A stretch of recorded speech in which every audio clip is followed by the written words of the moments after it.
அண்ணாமலை ஞான தபோதரர்களை பாவன் அழைக்கும் அண்ணாமலை. எனவேதான் எங்கோ கங்கை கரையில் காசியிலே அவதாரம் பண்ணியிருந்த பகவான் யோகிராம் சுரத்குமாரரை திருவண்ணாமலை ஈர்த்துக் கொண்டது. அண்ணாமலை இருந்து சாமி உட்கார்ந்தார். 50 ஆண்டுகள் பலரும் வந்து கூப்பிட்டு கேட்டாங்க, சாமி கொஞ்சம் வாங்கினா எங்க சிவகாசியில வந்து உங்க கால் ஒரு நாளாவது படட்டுமானே மானா மருகினாங்க.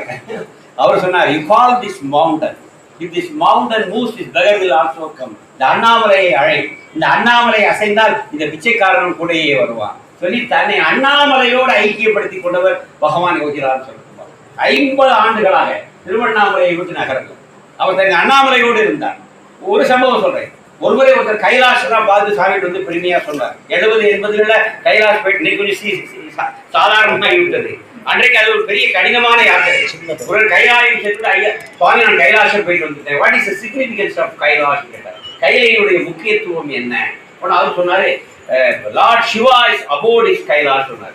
சிவன் இருக்கின்ற இடம், சிவனுடைய வாசஸ்தலம் கைலை. அதை அடிய தரிசனம் பண்ண வந்து சொன்னார். You see here Shiva is itself as a mountain. Tiruvannamalai this beggar sits at his feet. இங்கே பார், நீ சிவனுடைய இருப்பிடத்துக்கு போயிட்டு வந்ததை பெருமையாக சொல்கிறார். இங்கு மலையே சிவனாக இருக்கின்றது. இந்த பிச்சைக்காரர் அதன் பாதத்திலே அமர்ந்து இருக்கின்றார் சொல்லி திருவண்ணாமலையினுடைய மேன்மையை அவருக்கு உணர்த்தினார் பகவான் யோகிராம் சுரத்குமார். நமக்கு உணர்த்துறார். எனவே அவர் அண்ணாமலையிலே இருந்தார். ஞானிகள் தொடர்ந்து வாழையடி வாழையாக வந்த திருக்கூட்ட மரபில் யோகிராம் சுரத்குமார் வருகிறார்.